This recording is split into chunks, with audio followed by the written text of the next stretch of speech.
의사일정 제1항 국정에 관한 교섭단체 대표연설을 계속하여 상정합니다. 오늘은 한나라당 원내대표이신 이재호 대표연설을 듣도록 하겠습니다. 이재호 의원 나오셔서 연설해 주시기 바랍니다.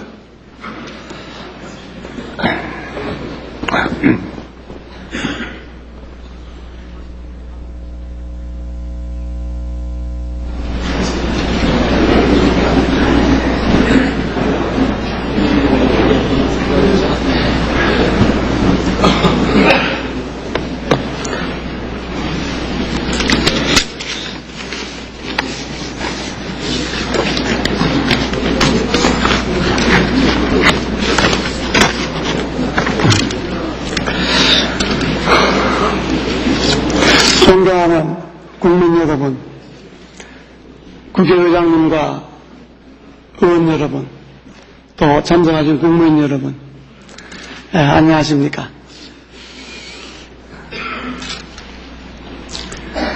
제가 어제 아침에 동네 목욕탕을 들렸습니다. 동네 목욕탕을 제가 늘 들리는 그런 일이 일과처럼 되어 있어서, 그래서 마침 오늘 제가 이 당에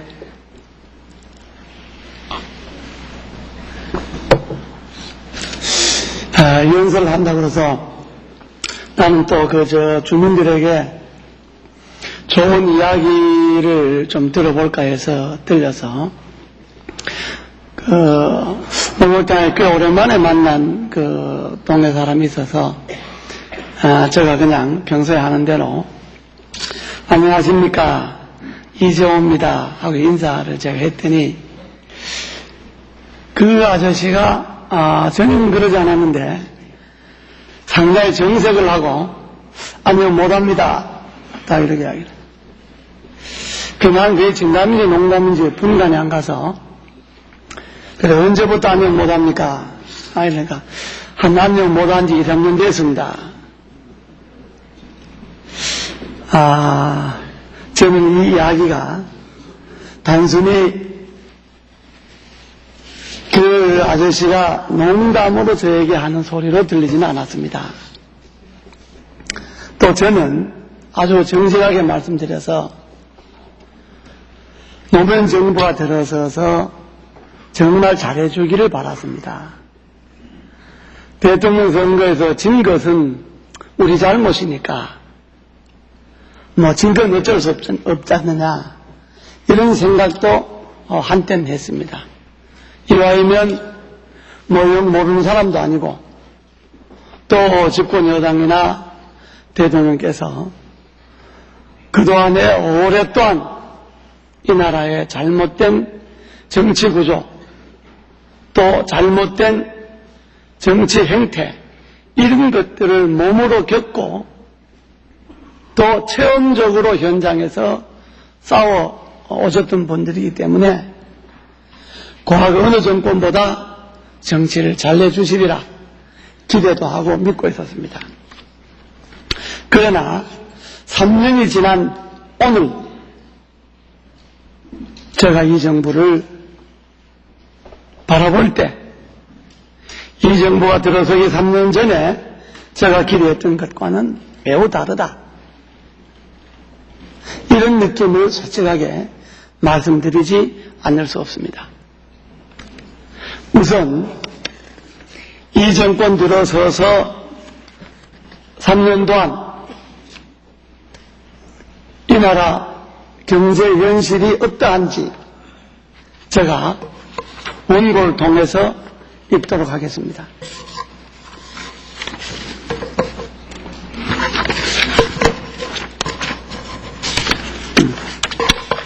며칠 후면 노무현 정권이 들어선 지 꼭 3년이 됩니다. 아무리 둘러봐도 희망의 목소리는 들리지 않습니다. 희망이 떠나버린 자리에는 서민들의 분노와 원망 그리고 서러움 그리고 고통스러운 한숨만 들려옵니다. 경제는 매우 어렵고 민생은 고달프고 사회는 매우 어지럽습니다. 며칠 전 동네 아저씨가 11살의 어린 소녀를 성추행하고 그것도 죽였습니다. 이게 지금 이 사회의 한 단면입니다. 정치는 대통령께서 가끔 불쑥 말씀하시는 한마디 한마디가 정치를 뒤흔들고 전국을 혼란스럽게 만듭니다. 모두가 뒤죽박죽이고 국민들은 살 길이 막막하다고 호소합니다. 그래서 국민도 기업도 기회만 있으면 이 나라를 벗어나려고 합니다. 하루 평균 32명의 국민이 자살이라는 극단적인 방법으로 이 세상을 하직하고 있습니다. 나라가 갈수록 잘 되어야 하는데 나라가 이 정도 되면 갈수록 어려워진다고 하는 한숨만 나옵니다. 저는 이 모든 책임을 노무현 대통령과 집권 여당에만 돌리지 않습니다. 정치를 같이 하는 한나라당도 제1야당으로서 일정 책임이 있다고 자성합니다. 그러나 문제의 핵심은, 국민이 바라보는 문제의 핵심은 대통령이 대통령답지 못하게 국정을 잘못 운영하는 데 있다고 모든 사람들이 지적하고 있습니다. 국민을 위해서 해야 할 일을 선후와 경중을 가리지 않고 불쑥불쑥 생각나시는 대로 하시기 때문에 이런 현상이 있다고 봅니다. 그래서 저는 3년이 지난 지금 노무현 대통령과 집권 여당에게 진심으로 말씀드리려고 합니다. 한 달에 수도 요금 5,000원을 못 내서 빗물을 받아서 밥을 하고 빨래하는 사람들이 있습니다. 전기세를 아끼려고 촛불을 켜놓고 자다가 불이 나서 숨진 여중생이 있습니다. 한 달 4만 원의 전기세를 못 내서 전기가 끊겼던 가구가 1년에 48만 가구가 됩니다. 연간 70억 정도면 이들에게 따뜻한 전기를 공급할 수가 있습니다. 돈 걱정 없는 세상에 살고 싶다며 목숨을 끊어버리는 가정도 있습니다. 우리 국민들의 삶이 여기까지 왔는데 정치를 책임지고 있는 대통령께서 매번 정치적 승부수나 던지는, 마치 여당과 야당이 정치 게임을 즐기는 그런 양상으로 정치를 하고 있다고 저는 봅니다. 대통령은 승부사가 아니라 묵묵히 민생을 일구는 농사꾼이 되어야 합니다.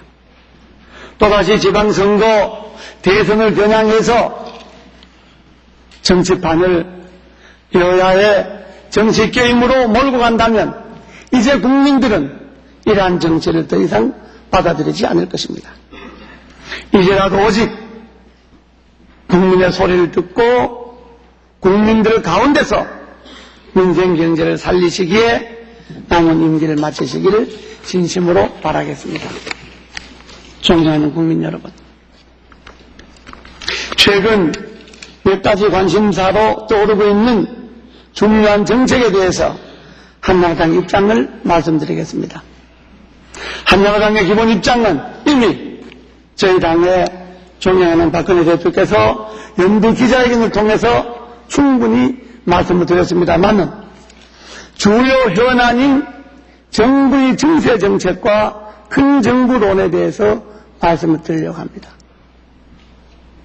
저희 한나라당은 기본적으로 정부의 규모를 줄이고 정부와 공기업, 공공기관에 들어가는 비용을 줄이고 일자리를 많이 늘려서 그 일자리를 통해서 생산량을 늘리고 거기에서 들어오는 수익을 갖고 아무리 일을 해도 생활하기 어려운 서민들에게 그 혜택을 돌아가도록 하자고 하는 것이 저희 당의 기본 입장입니다. 그래서 저희들은 정부의 규모를 늘리고 정부에 들어가는 비용을 많이 하고 그것을 감당하기 위해서 서민들에게 세금을 걷어들여서 정치를 하는 그런 큰 정부와 증세 정책은 반대합니다. 저희들은 정부의 규모를 작게 하는 작은 정부와 그 작은 정부에 걸맞는 감세 정책을 한나라당의 기본 정책으로 채택하고 있습니다. 이제 제가 왜 한나라당이 감세 정책을 주장하고 왜 이 정부가 감세를 해야 하고 정부 규모를 줄여야 하는가를 수치를 통해서 말씀드리겠습니다. 이 정권은 양극화 때문에 우리 경제가 성장 못하고 어렵다면서 국민 세금을 더 걷어갖고 양극화를 해결하겠다고 합니다. 이것은 진단도 틀렸고 처방도 틀렸습니다. 이 정권이 지금까지 반시장 정책, 반기업, 반서민 정책 때문에 경제가 성장을 못하고 어려워지는 것이고 그 결과 중산층과 서민들이 빈곤층으로 내몰리면서 최악의 양극화가 생긴 것입니다. 제가 예를 들겠습니다.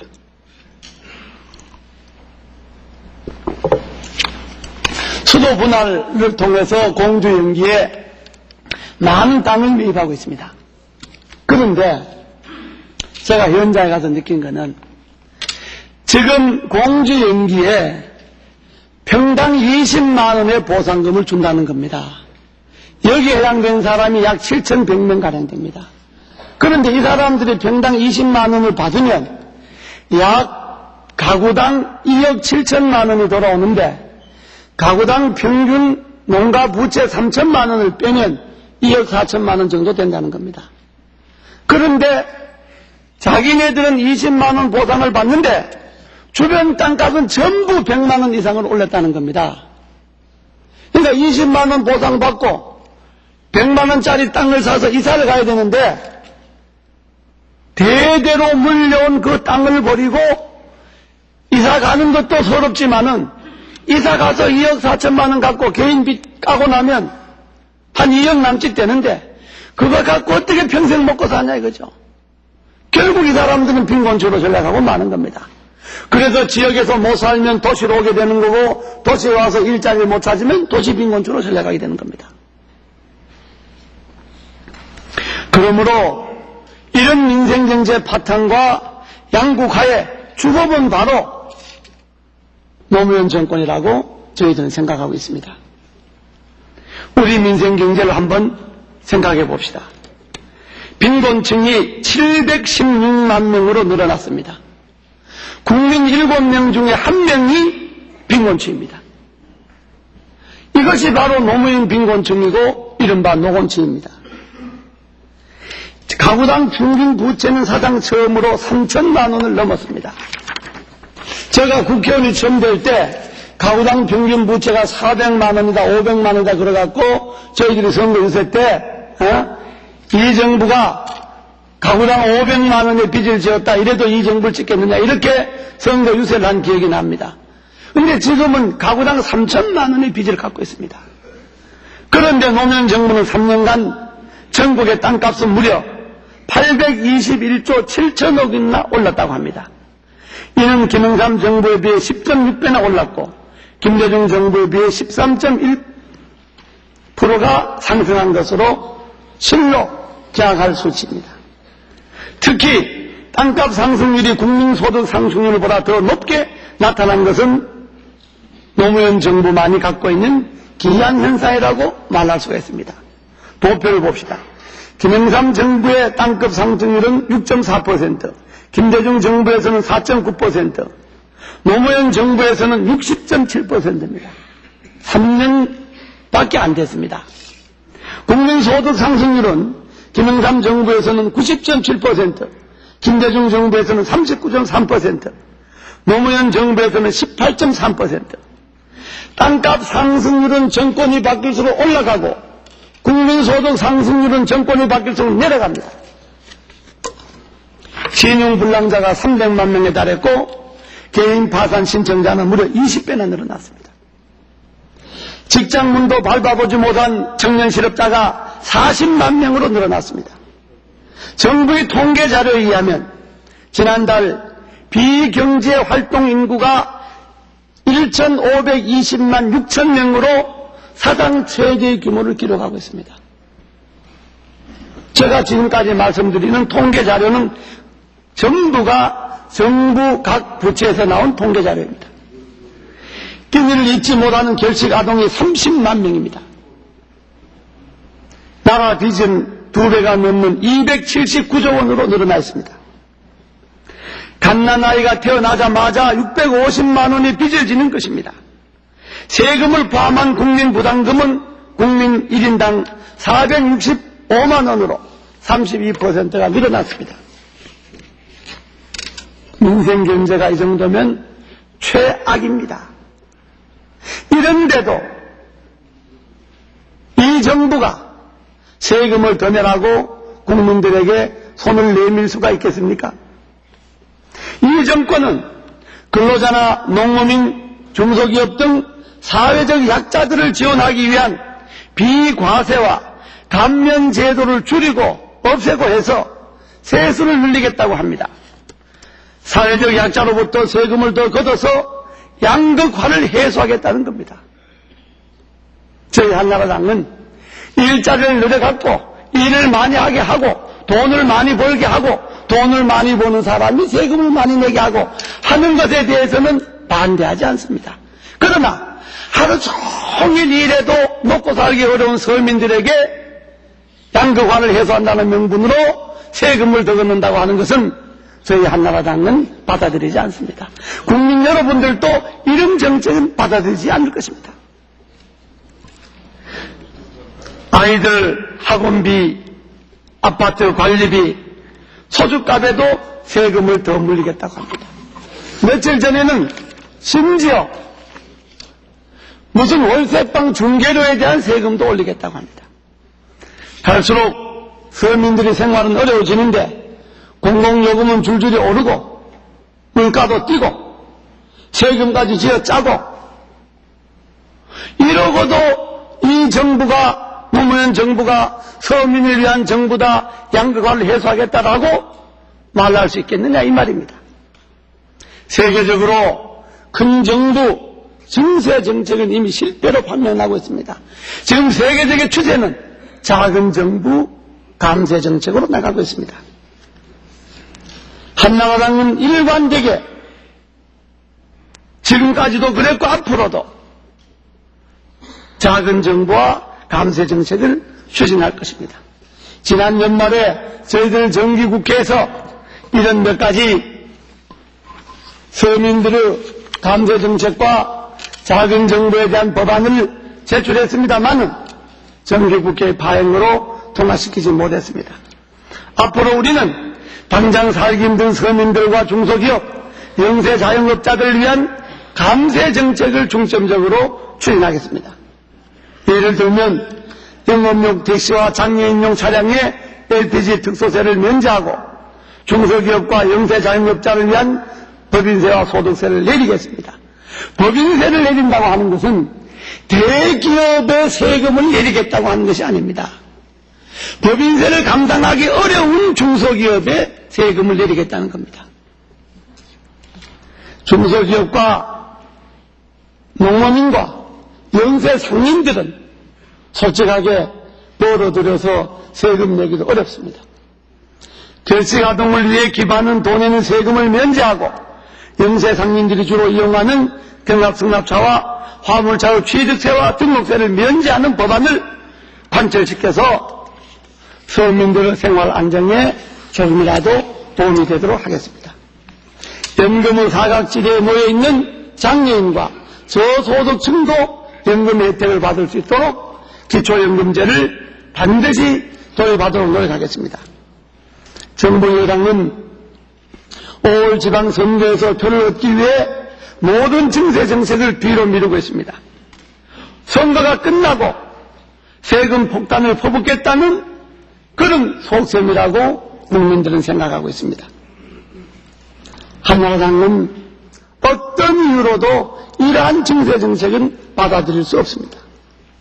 존경하는 국민 여러분, 이 정권 들어선 후 자기 사람들 챙기느라고 장차관급 자리가 27개가 늘어났고 대통령 직속위원회만 12개가 늘어났습니다. 대통령위원회 예산만 1976억 원으로 현 정권 출범 전보다 10배나 늘어났습니다. 올해만 242억 원이 늘어났는데 그 돈이면 요금을 못 내 도시가스가 끊겨서 영하 10도가 넘는 추위에 떨고 있는 9만 가구가 겨울 한철을 따뜻하게 보낼 수가 있습니다. 이 정부의 눈에는 정권을 유지하기 위한 대통령 직속의 위원회만 보이고 추위에 떨고 있는 9만 가구의 영세 서민들은 보이지 않는다는 것입니다. 아까운 국민 세금을 그렇게 쓰면서 위원회는 무슨 일을 하고 있습니까? 제가 더욱 경악할 수 있는 것은 과거 22년도 안에 99명이 늘어났던 청와대가 최근 2년 만에 94명이 늘어났다는 겁니다. 22년 동안 늘린 인구에 맞먹는 인구를 노무현 대통령은 2년 만에 늘어났습니다. 이 정권 출범 후에 공무원은 4만 명이 늘어났고 여기에 대한 인건비는 4조 원이 늘어났습니다. 정부는 지난 2년간 2조 5천억 원을 투자해서 70만 명의 일자리를 만들었다고 자랑하고 있습니다. 그러나 늘어난 공무원에 들어가는 4조 원을 투자했으면 120만 개의 일자리를 늘릴 수가 있습니다. 최근 4년간 잘못 준 공무원 퇴직연금이 무려 530억 원이라고 합니다. 이 돈이면 방학 때 제대로 밥도 못 먹는 결식아동 30만 명을 따뜻한 밥과 따뜻한 국을 먹일 수가 있습니다. 정부가 관리하는 공공기금은 무려 20조 원이 넘는 손실을 냈습니다. 정부가 인정한 대로 각 부처 낭비성 예산 5%만 하더라도 11조 원이 넘습니다. 이 정부가 국민 세금이 아니라 개인의 돈이라면 이렇게 쓸 수 있겠습니까? 또 정부는 그렇다 치고 공기업을 봅시다. 국민연세로 운영되는 공기업이 어떻게 운영되고 있습니까? 토지공사는 무려 2천억 원대의 회계장부를 조작하고 도로공사는 퇴직자들에게 수백억 원의 특혜를 주고 한국전력은 채용하지도 않는 유령 직원을 만들어 320원의 봉급을 나눠 갖고 주택공사는 퇴직자 자녀들에게 가산점을 줘서 취업을 대물림하고 석유공사는 직원 봉급을 정부 지침보다 4배나 많게 올려주었습니다. 그뿐 아니라 며칠 전에는 철도공사가 4조 5천억 원이나 되는 자기들의 부채를 국민들이 세금으로 메워달라고 요구했습니다. 만약 거부하면 파업도 불사하겠다고 하는 대국민 협박까지 하고 있습니다. 경제부 산하 4대 공기업은 부채 규모가 무려 40조 원이나 되는데도 빚을 갚기는커녕 3,400억 원의 복지기금을 만들어 자기들끼리 나눠 쓰고 임직원 보너스로 1,030억 원을 지급하는 빚잔치를 벌였습니다. 공적자금을 6조 7천억 원이나 날려버린 국책은행에서 일반 직원이 10%한테 1억 원이 넘는 연봉을 주고 있습니다.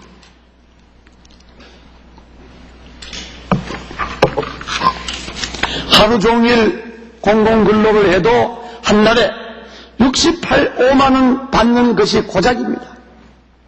그런데 만성적으로 적자를 내는 공기업 인천공항공사의 사장 연봉이 2억 9천만 원입니다. 저희들이 국정감사를 해보지 않습니까? 여다이든 나다이든 정부 산하기관이나 공기업의 임직원의 봉급이 얼마입니까? 저는 며칠 전에 저희 동네 국민연금관리공단 지사에 1일 지사장을 하라고 그래서 근무를 했는데 74세 할머니가 새마을 치료 사업을 나가기 위해서 한 가정에 두 사람이 못 나가니까 새마을 치료 사업을 나가기 위해서 자기 할아버지와 이혼을 했다는 겁니다. 그래서 그 이혼한 할아버지는 제주도에 자기 친척이 있는 데 가서 새마을 사업에 취업하고 있다는 겁니다. 그래서 그 할머니가 받는 것이 얼마나 자기는 매일 못 나가기 때문에 한 달에 기껏 나가야 47만 원 받는다는 겁니다. 47만 원 받아서 전기세, 수도세, 전화세, 도시가스세, 집세 다 주고 나면 11만 원이 남는다는 겁니다. 74세 할머니가 할아버지와 이혼을 하고 한 달에 47만 원을 벌어서 11만 원밖에 남지 않는 이런 현실을 노무현 정부가 어떻게 외면할 수 있겠습니까? 이제 세수가 부족하다는 소리는 국민들이 납득하지 않습니다. 이렇게 방만한 예산, 방만한 운영을 하는데 국민들에게 세금이 부족해서 돈이 안 거쳐서 정부 운영이 어렵다. 이걸 믿을 수 있는 국민이 있겠습니까? 국민들은 허리띠를 줄이고 있습니다. 기업은 뼈를 깎고 있습니다. 정부도 이제 몸집을 줄이십시오. 공기업도 대대적 혁신을 하십시오. 더 이상 서민들에게 세금을 올려달라고 말하시면 안 됩니다. 70개가 넘는 위원회부터 정리하고 직구가 연봉을 낮추십시오. 장차관수도 줄이십시오. 각 부처 예산도 최소한 10% 이상 삭감하십시오. 공공 부분에 들어가는 헛돈만 제대로 써도 양극화를 해소할 수가 있습니다. 정부에 들어가는 비용만 줄여도 중소기업의 경영난을 해소할 수가 있습니다. 물론 저는 이 모든 책임을 노무현 대통령과 청와대에 떠넘길 생각은 없습니다. 열린우리당에 떠넘길 생각도 없습니다. 그러나 정치를 주도하고 예산을 집행하고 하는 것은 정부입니다. 열린우리당의 책임입니다. 일이 이 지경에 이르렀는데도 이것을 호도하거나 은폐하고 더 이상 국민들에게 고통을 주지 않기를 바랍니다. 다음은 사립학교법 개정에 대해서 말씀드리겠습니다. 저는 사립학교 교사를 오래 했습니다. 사립학교의 비리 부정 잘 알고 있습니다. 어떤 학교는 사립학교를 무슨 회사 경영하듯 하고 있습니다. 어떤 학교는 사립학교의 돈을 재단으로 무조건 빼돌립니다. 또 어떤 학교는 아버지가 이사장, 아들은 교장, 고등학교 교장, 며느리는 중학교 교장, 자기 조카는 군의 매점 책임자, 이렇게 줄줄이 운영하는 학교도 있습니다. 이거 고쳐야 합니다. 사립학교가 갖고 있는 비리 저희들이 보호할 생각 없습니다. 비리 사항은 반드시 척결해야 됩니다. 그러나 국민 여러분 생각해 봅시다. 이 나라가 사립학교가 어떻게 생겼습니까? 국가의 재정이 넉넉했다면 사립학교가 생겼습니까? 국가교육의 한 축을 사립학교가 담당하지 않습니까? 그리고 나라가 어려울 때 일제말을 비롯해서 정권 수립 이후에도 정권이 독재로 나갈 때 제일 먼저 항거하고 거리에 나섰던 사람들이 사립학교 학생들 아닙니까? 그분들은 학교에서 자유를 배웠고 민주를 배웠고 정의를 배웠습니다. 그런데 이 정부가 모든 사립학교가 비리가 있는 걸로 생각해갖고 감시원을 전부 한 사람씩 파견하겠다면 지금까지 잘하고 있는 사립학교가 그걸 받아들이겠습니까? 저희 한나라당은 비리사학은 척결하자 이겁니다. 그러나 나라를 위해서 건전하게 사학을 육성해왔던 사립학교는 보호해야 된다는 겁니다. 정부가 지원해야 된다는 겁니다. 이것이 저희들이 사립학교에 대한 기본적인 입장입니다. 그래서 사립학교법에 모든 사립학교를 범죄시하고 모든 사립학교의 자유를 침해하는 이런 부분은 고쳐야 된다 이런 이야기입니다. 그것이 저희들이 제기된 골자입니다. 이것을 거부할 명분이 있습니까? 열린우리당 또 참여정부도 한나라당의 말을 곡해하거나 거짓으로 돌리지 마시고 정말 진지하게 어떤 것이 관치사학을 배격하고 자유사학을 신장시키고 어떤 것이 비리사학을 척결하는가를 분명히 밝혀서야 합니다. 다음, 이 정권이 갖고 있는 몇 가지 비리 의혹에 대해서 규명해야 됩니다. 윤상림 사건에 대해서 말씀드리겠습니다. 단군 이래 최대의 사기 브로커 사건이라고 합니다. 윤상림의 수첩에 1000여 명이 넘는 정계, 사법부, 검찰, 경찰, 기업, 군대, 내놓으라는 사람들 명단이 다 있다는 것 아닙니까? 관계가 다 있다는 것 아닙니까? 그런데 이 검찰이 수사를 괴상하게 하는 것이 그 명단을 공개를 안 합니다. 왜 공개 안 합니까? 그 명단에 혹시 검찰 지도부가 많이 관련되어 있는 것 아닌지, 정부 여당의 높은 사람들이 많이 관계되어 있는 것은 아닌지, 당연히 저희들은 의심을 하고 의혹을 제기합니다.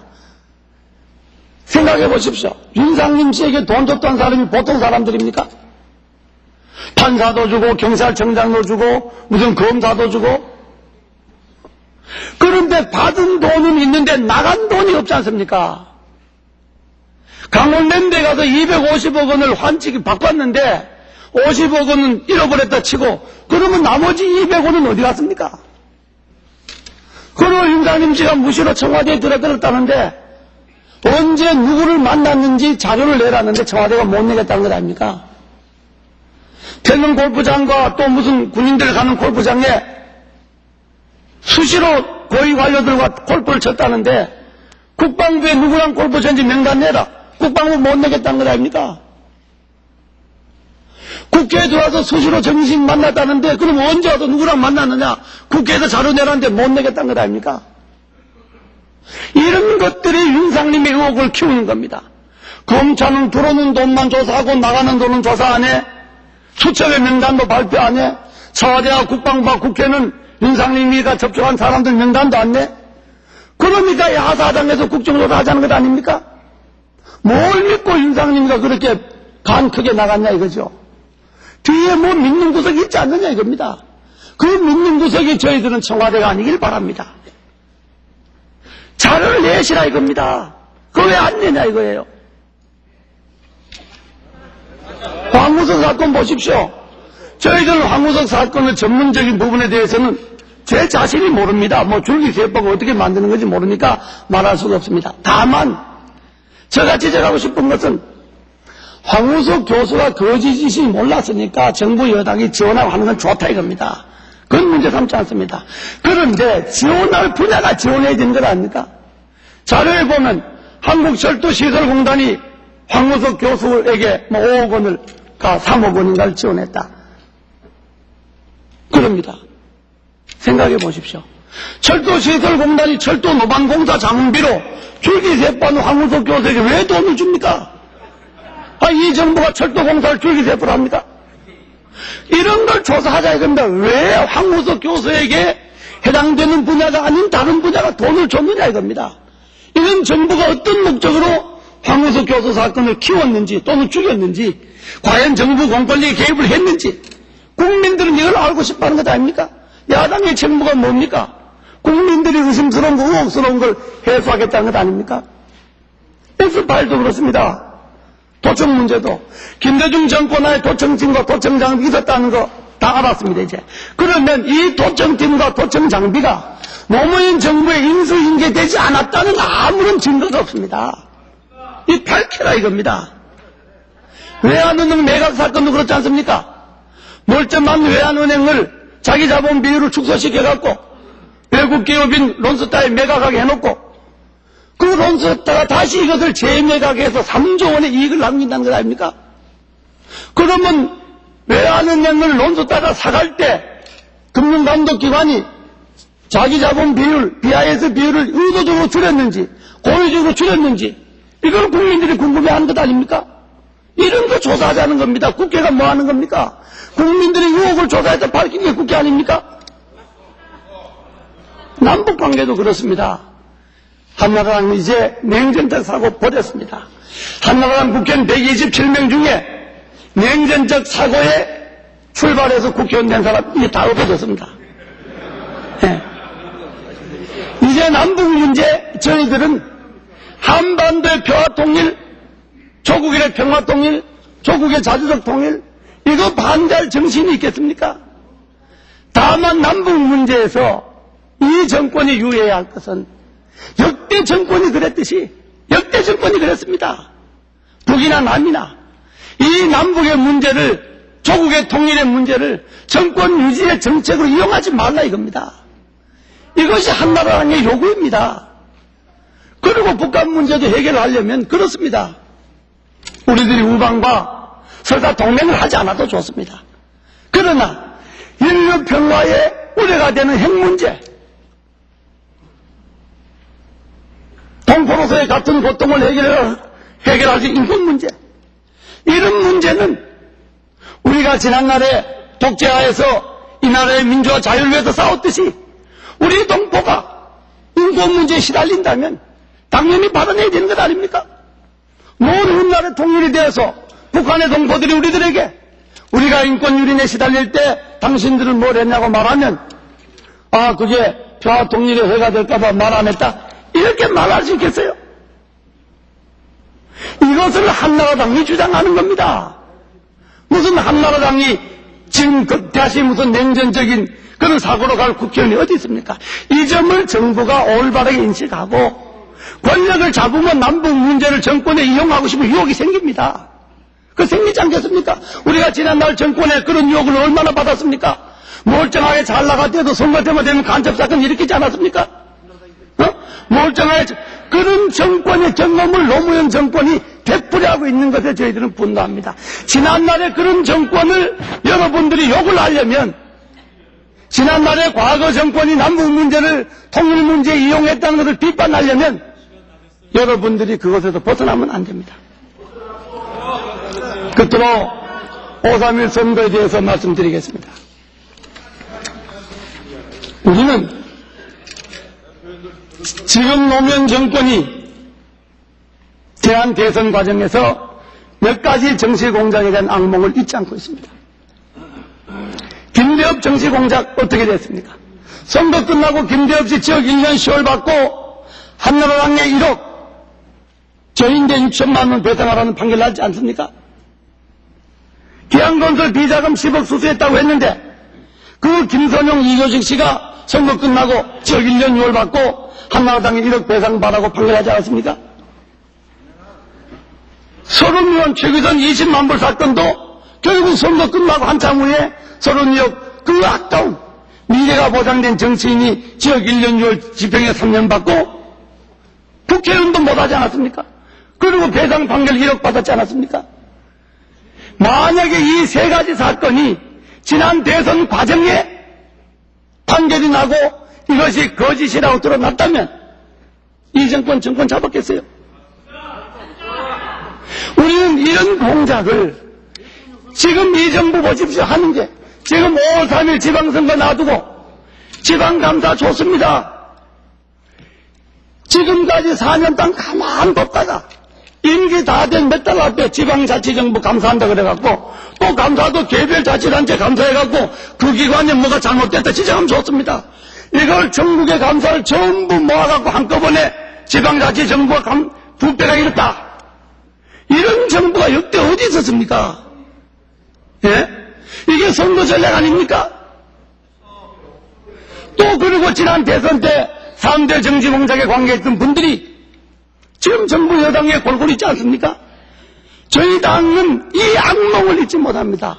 그래서 이번 5.3일 지방선거에서는 저희 한나라당은 자리 몇 석 더 얻는 거 원치 않는다 이거예요. 깨끗하게 해라. 부정하지 말고 불법하지 마라. 이것이 저희 당의 기본 방침입니다. 정부 여당도 눈만 뜨면 선거 전략에 매달리지 말고 정말 매달릴 것은 서민 경제에 매달리고 저희들이 또 의심하는 것은 역대 내각에서 큰 선거, 지방선거를 앞두고 국회의원 선거나 총선을 앞두고 국무총리와 법무부 장관이 여당 당직을 갖는 국회의원이 국무총리와 장관 한 적 있습니까? 선거를 총관리해야 할 국무총리가 열린우리당 국회의원, 선거사범을 척결해야 할 법무부 장관이 열린우리당 국회의원. 이 공정성 믿습니까? 선거를 치르려면 역대 정부에 이런 정부가 없었습니다. 물론 김대중 정부에서 박상천 장관이 잠시 법무장관 한 적이 있습니다. 선거 때. 정말로 이 정부가 깨끗한 선거를 원한다면 선거 때까지만이라도 열린 우리 당의 당직을 갖는 장관들은 그만두어야지 됩니다. 법무부 장관 그만둬야 합니다. 국무총리도 이 기간도 아닌 그만둬야 합니다. 저는 영원히 그만두라 이야기는 하지 않습니다. 국민들이 선거를 공정하게 느낄 수 있도록 해야 되는 것 아닙니까? 이제 저는 존경하는 김한길 원내대표께서 저희한테 한 말이 있습니다. 추운 날 북한산에 올라가서 여야가 국회에서 입법부라는 동질성을 갖자. 저는 이 이야기에 감동했습니다.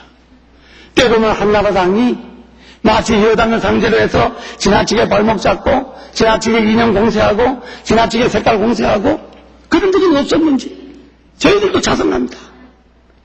반면에 이제 열린우리당과 노무현 대통령께서도 이제 2년밖에 안 남은 이 정부의 임기를 훌륭하게 마치시려면 국민의 소리를 잘 들으시고 정말 국회에서만이라도 싸움판을 벌리도록 먼저 싸움을 걸지 마십시오.